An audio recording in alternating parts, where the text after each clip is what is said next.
Hey everybody, welcome to 2 for 1 Joe Live. It is 9 a.m. on Tuesday, June 7th, 2022. We were going to do our normal live show on Monday, June 6th, but Joel and Luke were out, and I was like, well, we'll extend it an extra day, and they're also out again today, so it didn't really matter, which is not a huge deal at all. I'm glad to have the extra day off. I've got the sniffles a little bit, so if you hear me sniffling, try to ignore that and try to enjoy all the nerdy movie news that you care about. Of course, if you didn't know, 2 for 1 Studios is sponsored by Kapow Comics, located at 4047 East Kill Avenue in Sherwood, Arkansas. There they have comic books, collectibles, graphic novels, and of course, special guest appearances throughout the year. And finally, if you haven't, please hit that subscribe button and notification bell.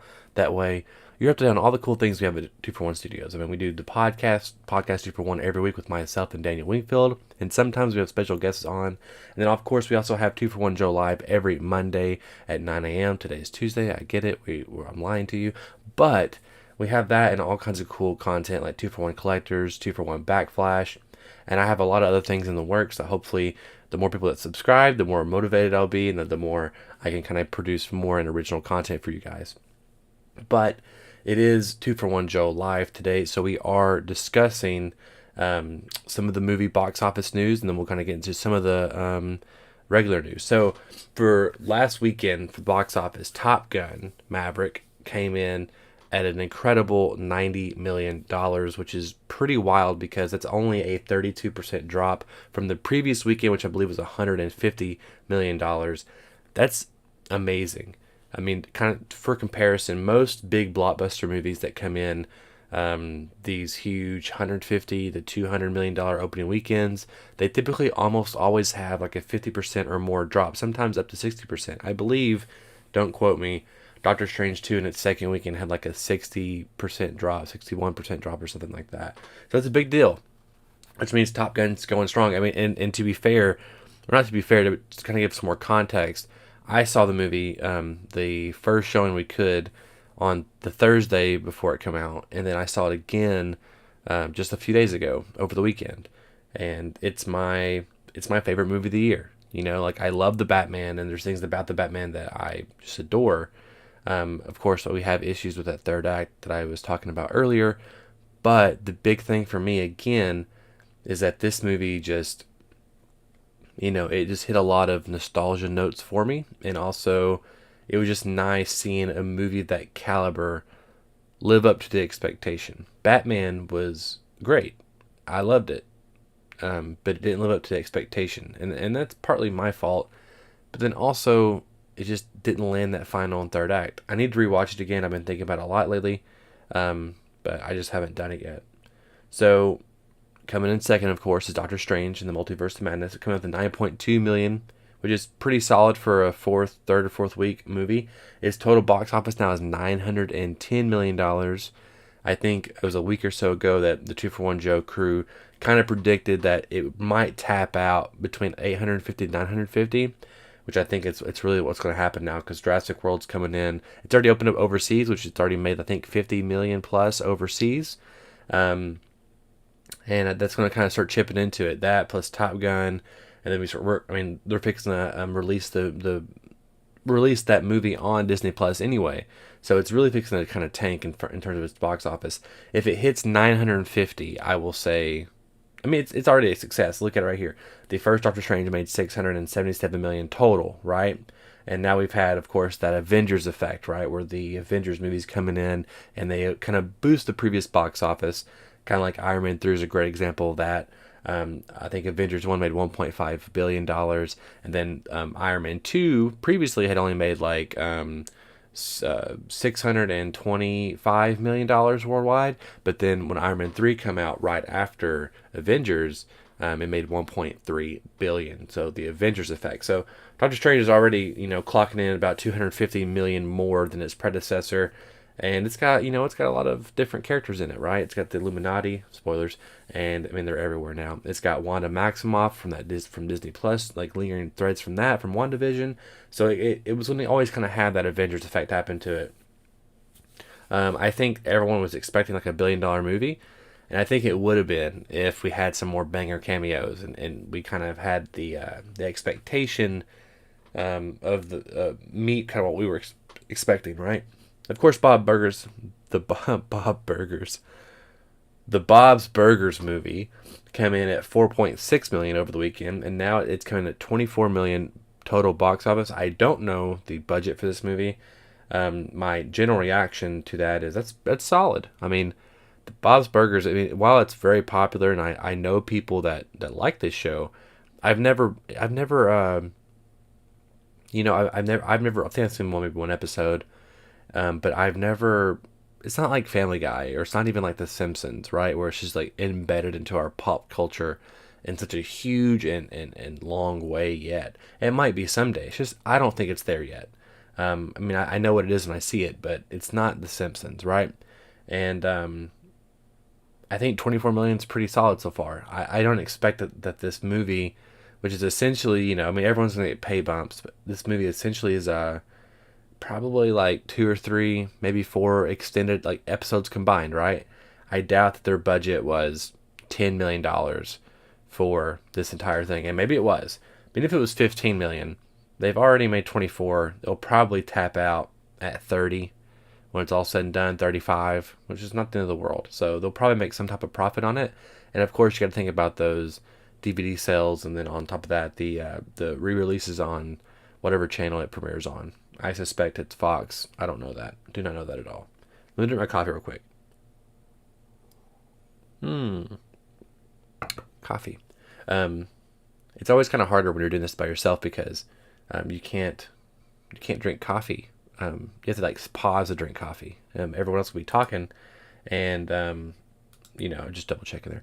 Everyone can be talking. And you're like, oh, I'm gonna drink some coffee right now for a second. But if you're the only one, you have to constantly be talking, and then you have to pause, ruin the show, and take a drink of coffee, just like this. Nice, gross coffee. Okay, so this happened, I believe, yesterday. This Sandman trailer dropped for Netflix. And I put first clip release. That's actually wrong. That goes the next one below for Thor: Love and Thunder. Yeah, I mean, okay. I don't really know much about the Sandman, right? I've never read the comics. I know they're critically acclaimed. Neil Gaiman, from what I understand, he wrote them. The most I know about the Sandman, honestly, is probably from hearing Mark Bernard on Fat Man Beyond talk about the Sandman.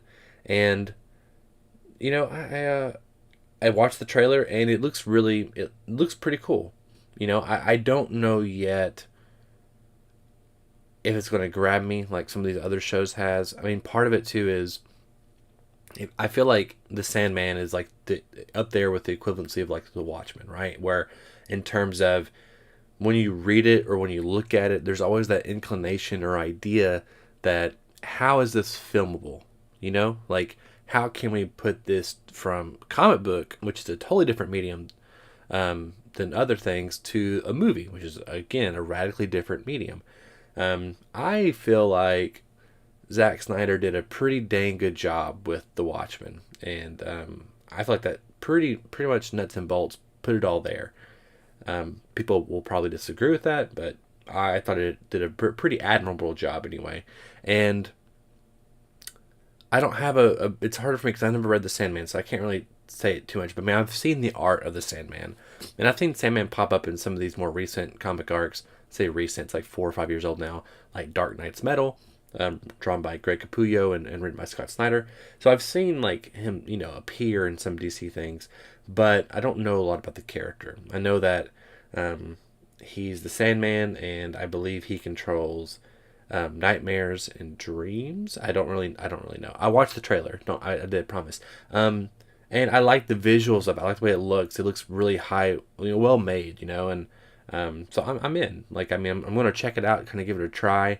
And it will really depend on, for me, the reviews on this one. Cowboy Bebop is kind of another similar thing where it's like, here's this beloved property, and we're going to, do our. I assume that they did their best. I mean, who doesn't, right? One of these kind of things, they're going to try to make something really special. And I gave the first episode a try, and I just didn't like it, so I stopped watching it, which is kind of abnormal for me. Typically, if I watch something, then I already know I'm going to like it, and then I will continue on from there. Um, but yeah, I'm curious what happens. I wish Joe and Luke were here, or Matt or Daniel, so they can kind of give me some more insight on the Sandman. But I'm curious. Another thing that launched, I think yesterday, I believe this was during some type of sports event. I don't know what it was. My goal, my idea would be to say it came out during some basketball thing, but we're in May, we're in June, we're in June, we're in June. So I don't really know, honestly. But anyway, Thor: Love and Thunder dropped a first clip, and the clip was Thor in some battle, and it's the same moment where we see Jane Foster's mighty Thor summon or catch the hammer, right? So this is literally like a 30-second clip, and these are always kind of hard for me because sometimes they can cut clips to make them shorter to fit a specific runtime, like for a sporting event. Sometimes there's things before and after that kind of set up the tone and set up the pacing, and then you get this moment in the movie. And for me, this moment felt pretty off. Just the pacing of it, even Thor's delivery, which, this is like the same moment in the trailer where we see Thor go, Jane, whenever, he realizes that the mighty Thor is Jane. So I don't know.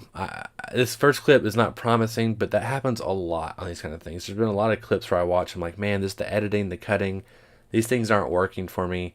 And then you get in the movie theater and like, oh, okay, it works now for whatever reason. So I'm really hoping that's the situation here. But anyway, the clip itself was just he's looking for a Mjolnir, and it's flying towards him, and then it flies away, and mighty Thor catches it, right? It's just like an extended moment that we see from the trailer. I'm still in. It's still my birthday movie. I might have to watch it the week after it comes out because we're shooting a movie that first weekend it comes out. But maybe we can squeeze it in some way. I just don't know. Lots of Star Wars news still coming out. And one of the things that I just want to point out on the show is that this is just random shit I'm pulling up that I think's interesting. Like there's a lot more news out there, but I'm just pulling up things that like, oh, that I want to hear about that, or I would have clicked on that article or whatever. And to be fair, I click on all the articles, but I just trying to things that maybe I might have an idea or perspective on. So, Star Wars, shocker. So Dave Filoni was recently talking about Luke and Ahsoka meeting for the first time.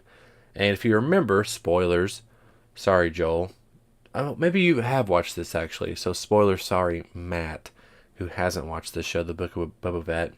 And the episode where the return, or it's the episode after the return of the Mandalorian, we see Luke and Ahsoka interacting and talking, right? So and it's not the first time. We see that they've had some type of relationship, or they know each other, obviously. And Ahsoka makes the comment like, you're a lot like your father, which is a really cool moment, right? Which is a good to bad thing, I guess. But people like me even were like, oh man, this is really cool. They're interacting, but like, what'd been even cooler is the idea that we could see that first moment where they first meet, right? Like Ahsoka showing up and seeing Luke and like, oh, who's this really powerful Jedi, right? And then like, oh wait, it's Anakin's son. Oh shit, it's Darth Vader's son. Like, we gotta fight, we gotta do something, right? So there's something there, and then realizing that Luke is not Anakin, right? So that seems like a much more interesting thing than we got, which I still liked what we got. But Dave Filoni also realizes this and realizes how big of an important thing is, and he says, yeah, I have a whole story about that I devised many years ago, actually. I had to put that towel in place to do what I'm doing now and understand it. I haven't found a way to tell that story yet. I have told a piece of it afterward, but we'll see. You'd love it. It's a great story. I would love it, Dave Filoni, and I would like to know when you're going to show us, because I hope it's not a cartoon. I want it live action. Please give it live action. So we know that, the Ahsoka TV show is kind of bridging, not bridging, but it's going to have pick up threads from Star Wars Rebels with Ezra and all those cats, and so it's kind of like, okay, so we know we're going to kind of the future a little bit, so maybe there will be a flashback or something. I suspect.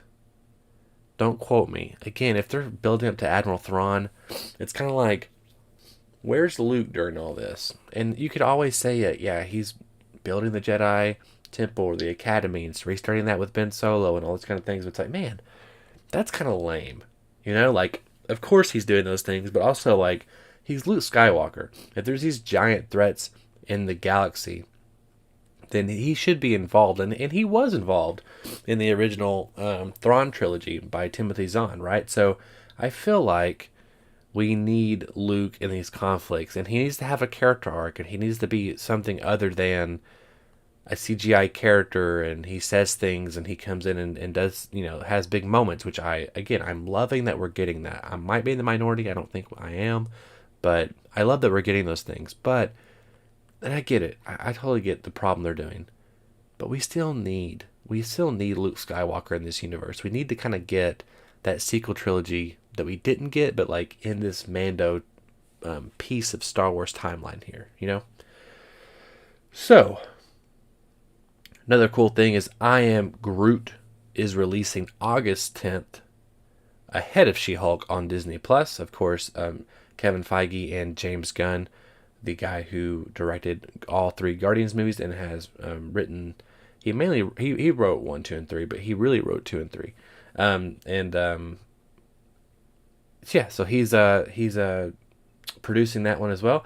I think these are like small, kind of like Pixar shorts, but it's I Am Groot, live action, of course. I don't quote me on that, but I'm like, based on the poster and based on what it says, it seems like it's 99%. That's what it is. So what's cool about this, though, what could be cool about this is like, this is Groot, presumably, like, he's still a baby, right? And it takes place probably between Guardians 2 and Infinity War timeline, right? A couple years there, when Star-Lord and the crew are doing things. Now they've been shooting, they shot the holiday special, they're shooting Guardians 3. I think they just finished wrapping not too long ago, actually, which we'll get some more casting news on that here in a second. And it's kind of like, okay, if he's on this ship, of course you can have ideas with like him, stuck in a vent or something, and there's a monster in there, and he's got to get it out. Like small 10-minute, 15-minute shorts. Of course, that's a possible thing, or 5-minute shorts. But I wonder if we're going to get some interactions with the other Guardians crew, like Star-Lord or Rocket Raccoon, Drax, Mantis, Nebula, even Gamora. So I wonder if we're going to get some of that kind of stuff, which I hope we do, because it just kind of makes the universe feel more close-knit and tighter. And I don't suspect that we'll have any clues or hints as to... Well, now I'm getting a call from Matt Mitchell, which, Matt, I'm sorry, you're going to have to hold off for a second. But, essentially... I don't know if we're going to have any ties or tease up to Guardians 3. I just don't think it's going to happen. I think these are going to be just like fun shorts. And then also I wonder, I mean, obviously if they're popular, they may do more, but like how many more can they do? And if the Guardians, then it becomes an issue of like, okay, you can get away with like a season or 2 without the Guardians in there. But then it's like when you start doing like 2 or 3 seasons and the Guardians never show up, it's kind of like, okay, like, that's kind of weird. So that's the only downside with all these Disney Plus things. Like, it feels like it could just be gigantic or convoluted. Like, again, I think I would feel much better about the whole thing.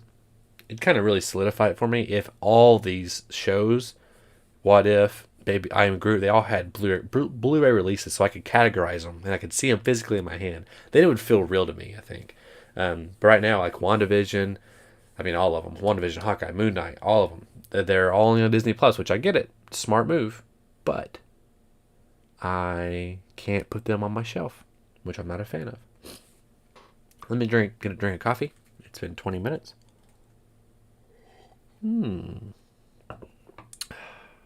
Dirt water. Okay. Deadpool 3. Some of the writers were asked about Deadpool 3 and being integrated into the MCU, and here's what they had to say.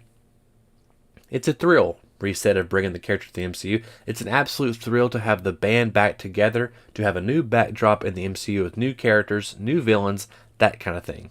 You know, it's never a marriage we necessarily saw coming, Fox and Disney. That was an external thing, separate from our storytelling process, but we're absolutely finding the serendipity and the gold in the situation, or we're trying to. They talked a little bit also afterwards about Marvel saying yay or nay to particular jokes, and they kind of went on to say, like, you know, they've been great about it. Of course, there has been not pushback, but like, hey, you can't really say that because it's like it's too far. But that's probably also the process in even Deadpool 1 and 2. So hey, it's cool that we're getting traction on this. Deadpool 1 and 2, I love both of them. I really love Deadpool 1, and I mean, I like Deadpool 2 a lot too. I think Deadpool 1's a little tighter, and it's just a little more there on a movie level. But I'm excited for this. I mean, we're getting Deadpool in the MCU, and I suspect after this finally happens, we'll kind of get him a lot more in other potential things, you know, so like in the MCU related. And Ryan Reynolds is always a treat, and I think he loves playing this character, and everyone loves him playing this character. I'm curious to see what they do with it. I have no idea, and I also wonder will it even be called Deadpool 3. It may be called Deadpool something, like subtitle something. Marvel's kind of gotten away from these number things, but there is precedent, though, with Deadpool 1 and 2. So I do wonder. I do like that consistency also. Like, I'm like, I kind of hope it's called Deadpool 3. I understand that it's the Fox Disney merger deal. Like, I get the whole thing, right? I'm here telling you all this new stuff. But maybe the average moviegoer doesn't. So maybe they need like a clean slate. Deadpool and Deadpool kills the Marvel Universe. Whatever. Whatever it is. So I get that. But call it Deadpool 3. That's the cooler idea. That's the cooler option. Batgirl reshuffled. So here's a question that we've kind of had here on Two for Joe for Live. So, as you've known, The Flash has been pushed back release date wise, and a big part of that is it seemed like they were doing it based solely on other things being moved, like Black Adam, X, Y, and Z, and then visual effects reasons for The Flash. So it's like, okay, that's typical Warner Brothers, especially with their DC movies. They like to announce it, delay it, shoot it, delay it, finish it, delay it, and then we'll get the movie 1,000 years later after they announced it. So, or we won't get it at all. So, that's kind of the process here. And so the thing that I wonder, what we kind of always wonder, was like, okay, Ezra Miller is also now a factor in this, and is his behavior delaying or changing the DC slate?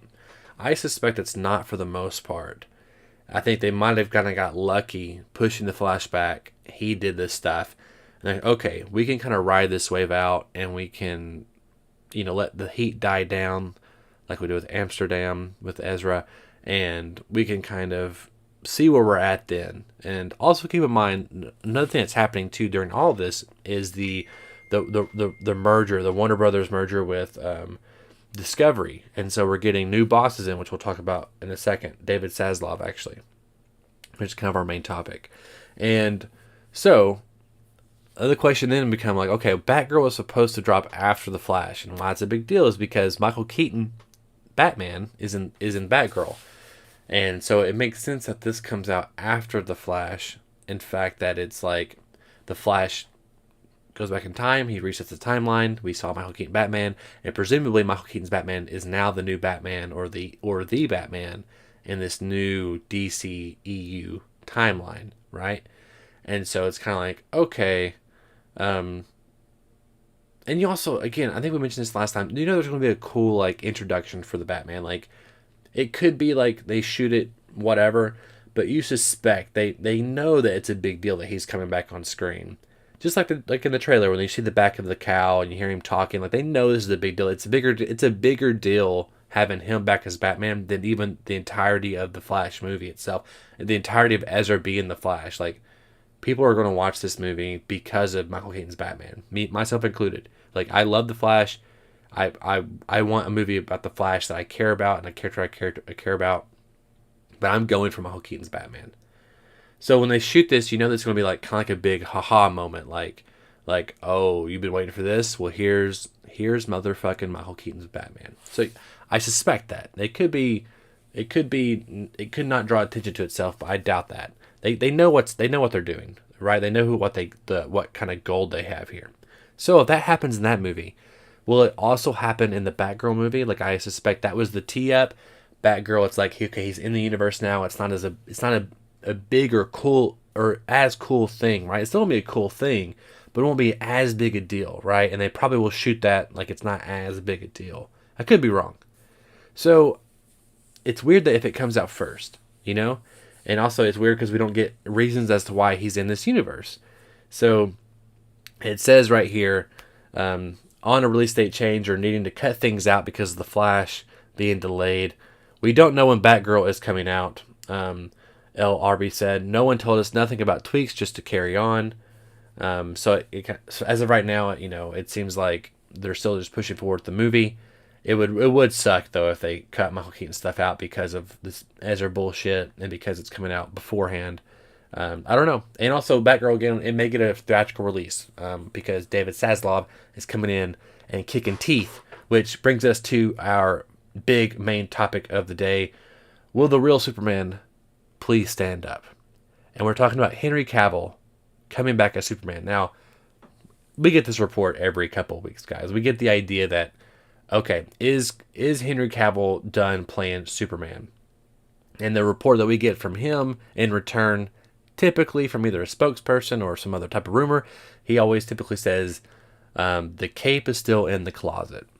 And I personally love Henry Cavill as Superman. You know, I'm a big fan of Man of Steel, and I enjoyed him in all, you know, even in Justice League 1, I enjoyed him with that, and I really enjoyed him in Zack's version, and I enjoyed him in Batman v Superman. You know, like, yeah, I get it, he's dour, blah blah blah, but like, I still like him, and it's not Henry's fault, you know.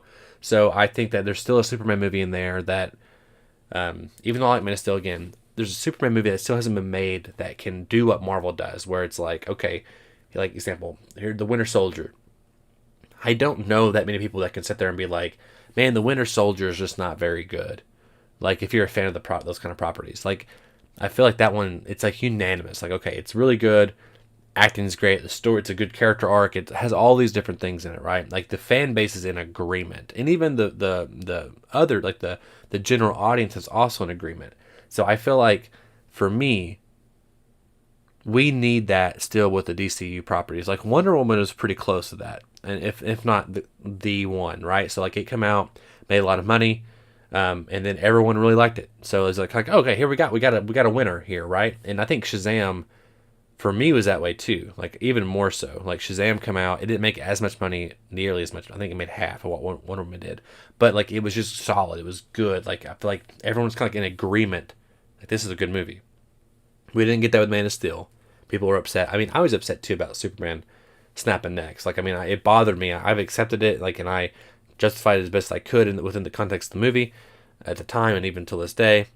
Justice League was, oh god, Batman v Superman was, it was like The Last Jedi for DC. They just like split the fan base, right? And there's things I like about it a lot, you know, but there's also just glaring things I would have changed about it. Again, top 3. You don't cast Jesse Eisenberg as Lex Luthor.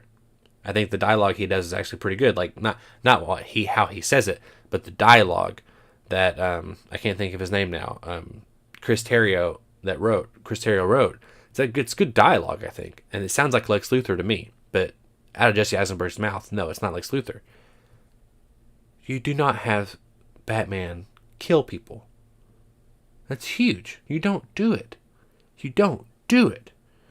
If you fix those two things, it's big. The third one, I mean, whatever, but make Doomsday look like Doomsday. It's like, whatever. And also, don't have Doomsday in the first movie. Like, have him later. Like, have Superman established as like a hero first. I get what they were trying to do, but anyway, It's a whole other conversation. And actually, there is a podcast. If you go onto the YouTube channel and look for our podcast review of that movie we did like a year and a half, 2 years ago. Me and Daniel did. Daniel's first time watching it after X amount of years of being out. And I forced him to watch it. And we finally broke it down. So, I think we need a Superman movie. And also, you should call it Man of Tomorrow, first of all. It sounds like a badass title. It sounds hopeful. It sounds like we're pushing forward. And you give me a villain like Parasite or Brainiac. Or you even tee up like... you could tee up Darkseid in the movie again. A bit of a good version. And then you can also tee up someone like the Anti-Monitor. Something like that. Have Bizarro Superman. Have Metallo. You can do all kinds of things in this thing. Don't do Lex Luthor. Or have Lex Luthor, and you can do Lex Luthor, just do it different. Make him more badass. What's cool about Lex Luthor to me? Let me get a drink of my coffee. I'm slurring my fucking words. The cool thing about Lex Luthor to me is that he is like the epitome of man physically. And that doesn't matter, but what's cool about it is that he is someone who works out and who builds up that strength and who's on a treadmill with dumbbells, right? Fucking doing everything he can. And he's working for this perfect body. And what's important about that is because Superman has a perfect body and doesn't have to do a damn thing, right? He's born this way. The sun has given him this power. Lex Luthor has to work for this power. And that physical aspect, it reinforces his mental aspect, right? This is someone he's a self-made man. And he's like, you're someone who's been given fire from the gods, and I'm someone who has to take it. And I think you want someone like that who can just who can steal the room, right? And who speaks articulate, who not like me, but who's an articulate speaker, and someone who is commanding and looks like they could take Superman, but they can't because Superman's Superman, of course. It's not Jesse Eisenberg. I get what they were doing. I understand they watched The Social Network and were like, hey, billionaire, probably like this. Probably like an Elon Musk or something. But it's okay to be like the comics sometimes, guys. It's okay to be like the comics. Back to my main topic. So, Warner Brothers Discovery boss David Zaslav, who has been in the headlines a lot lately, for good reason, is looking to find new leadership for DC, and according to this unnamed source, if anything, they'll go back to individual movies unless DeLuca has some plan. They need to get a fucking Superman movie off the ground, and if the plan is a shared universe, a Cavill-led Superman needs to be the focal point. This insider would go on to say that Zaslav's team should scratch every Superman project in development and start fresh with Cavill. Now, this is an interesting story, and this has been circulating around, but also notice the wording of this. It's an unnamed source saying this, and it sounds like this is the unnamed source's opinion, right? So, none of this is confirmed. None of this is actually like a real story, right? It sounds like something that I just said a minute ago. So, I don't know. Who knows what's going to happen? We know that we kind of reported, I think, last week that people within DC maybe were upset with J.J. Abrams and their deal they made because he hasn't had any type of success yet or any type of, spent $200 million or something like that, and we haven't seen anything yet. So, that, and I don't know. Sorry, I got the sniffles. I told you earlier. I told you I was going to be sniffling. And I don't know. Maybe it could be wishful thinking. This could be a lot of different things. But I do think, Henry Cavill's, he's getting older and older, right? So there's only so long that people could do this. Now, he's in great shape. Don't get me wrong. He could pump out 3 more movies, But I wonder what the plan is. And I know we're fixing to get a little bit more into this next couple topics here with like a potential Kevin Feige coming in, but I don't know. Do not know.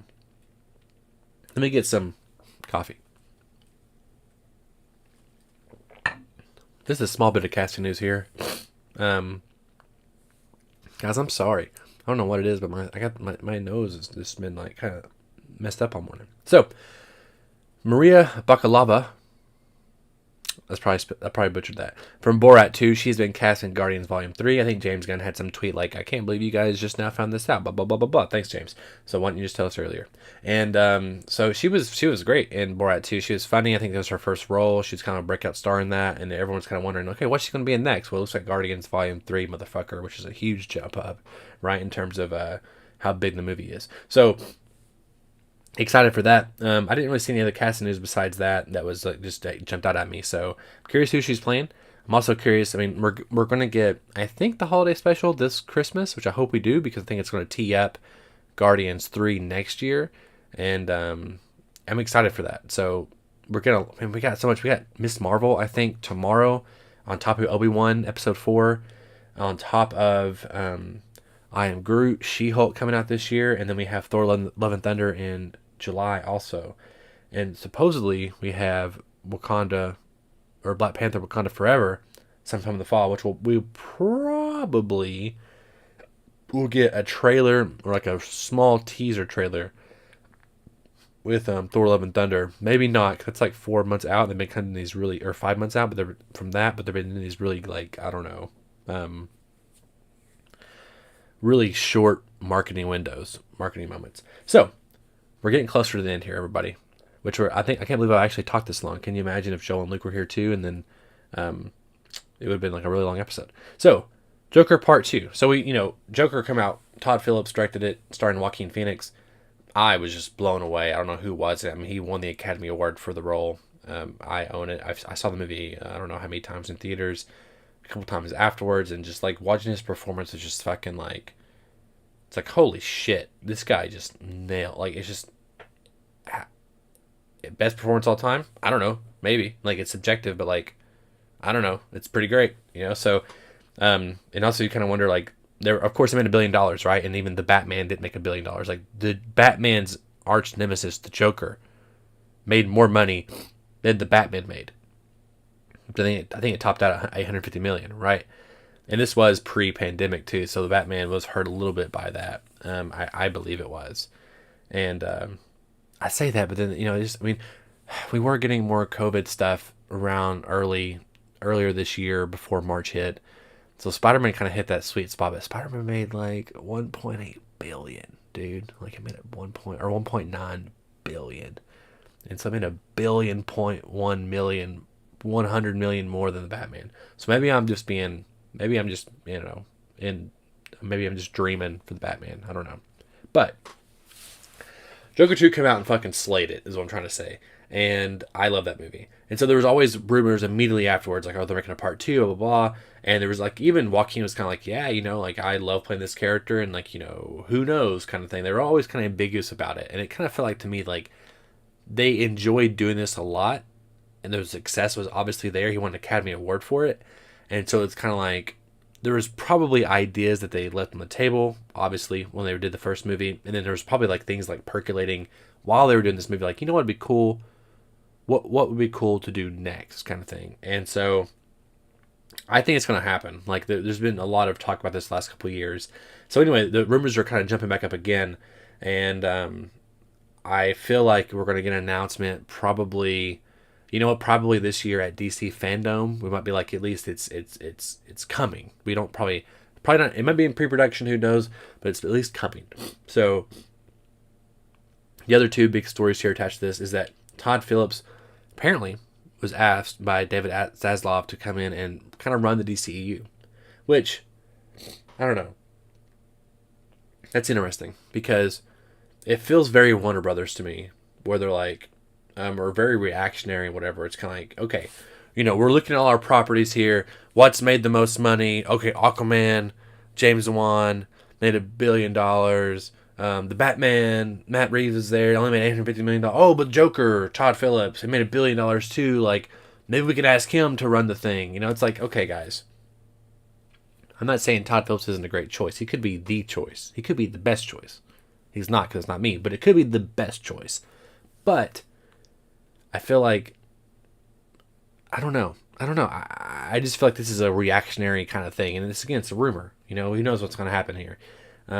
You want someone, to me, that just is like, when they were born, there was like a water bath of like dissolved DC comic books, and they were born, and they dipped the baby into this bath and pulled it up, almost like a like one of those little, I don't know, painting things that you see where people are coating their PlayStation 5s or some shit. You want that, but the baby human form of that being dipped in and pulled out, and they're just covered in DC Comics, right? And they're born into that, and they grew up, and that's what you want. You want that plus someone who has the filmmaker experience side too. I think I'm a great choice. To be fair, I think I would be a great choice in like 10, 15 years if I get some more experience under my belt and I can understand the system a little bit more, that kind of thing. I think I'd be the choice, honestly. But I don't have that experience. I have the other part. I was dipped into the bath. I just don't have the big movie experience yet, right? So I'm a little too late to the party, unfortunately, but it could change. DC, David Zaslav, I'm fucking talking to you directly to you right now. I hope you're watching the show. So I think Toddy Boy, could be a good choice. I think he should just stick to making movies. I don't. My initial gut reaction here is no. Don't do that. Get you somebody who understands DC in general. And Jeff Johns kind of just like came up. He had his moment. He didn't make it, and then he got in trouble a lot with Ray Fisher. And it's interesting, I would love to sit down in the room with that man and talk to him, because if anyone understands DC Comics, anybody, it's that man right there.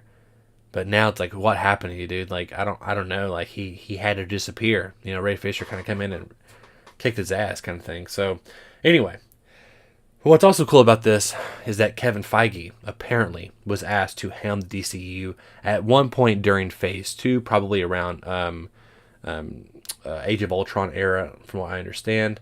And which is interesting, because it means that it still could happen someday. If there was talks then, it means it could happen now. Now it looks like he's in it, right? He's deep in, but like, there's got to be a point, Feige, that he's going to be like, look, I started the Avengers, made the biggest move of all time in Avengers Endgame.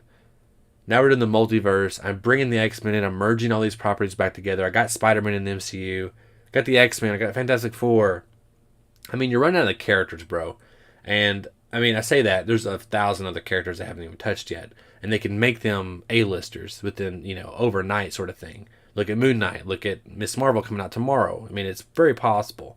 But I feel like there's going to be a point where it's like, okay, he's served his time, so to speak, right? It's like jury duty. He's like, he showed up, he did his duty, and now he's got to do something else, right? And like, I say that, my initial gut reaction now is like, I would do it forever too, and maybe he will.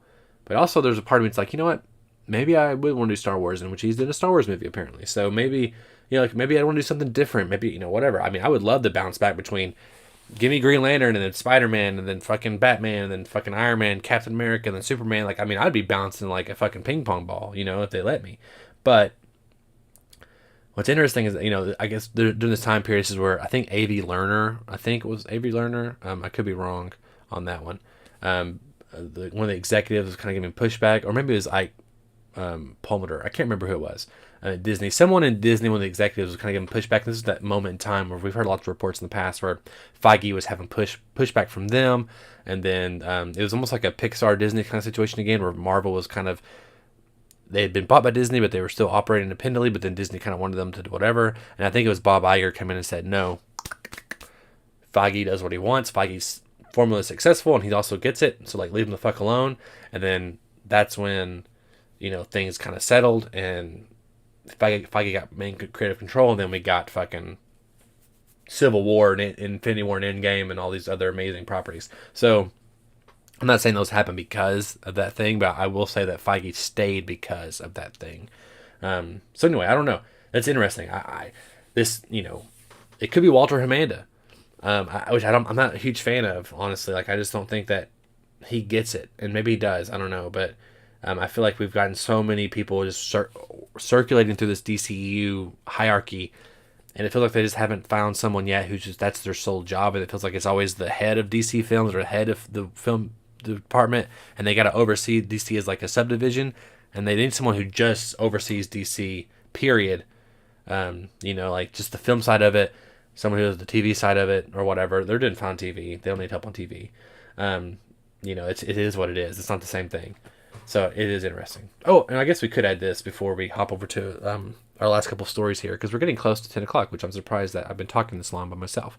Maybe it's not surprising at all. So another thing is, James Gunn was recently asked. I don't have this on the docket here, but I just thought about this. James Gunn was asked about what's his next movie going to be, and he's like, you know what? I think after Guardians 3, I'm doing Peacemaker season 2, and I think that I'm just going to I kind of live in this TV space a little bit. And he's like, I don't think that there was talks about Suicide Squad 2, but I don't think it's what my next movie is going to be. I'm not even sure we're going to do that ever. And it seems like he really enjoys the TV aspect of it, and maybe it's because he gets more freedom, more reigns. I don't know. And, I'm sure being inside these giant studio conglomerates, and like all this pressure, these huge crews and all these kind of things, like I'm sure it's exhausting. Like, I'm sure it's exhausting, and I can only imagine. I mean, I've been on film sets on like the smallest caliber possible, and those are exhausting. And, I can only imagine when every day, like every second you're on set, you're spending thousands of dollars per second or per minute, so I'm sure it's a little nerve wracking, and the pressure is immensely high. And then you have people telling you constantly what you can and can't do. So I can only imagine. So I wonder what James Gunn's he's going to do next. I wish he would do Suicide Squad Part 2. Like, I like the big bombastic blockbuster stuff, and I wanted to see Bloodsport's art continue, and maybe he'll get his own TV show, and we'll get that.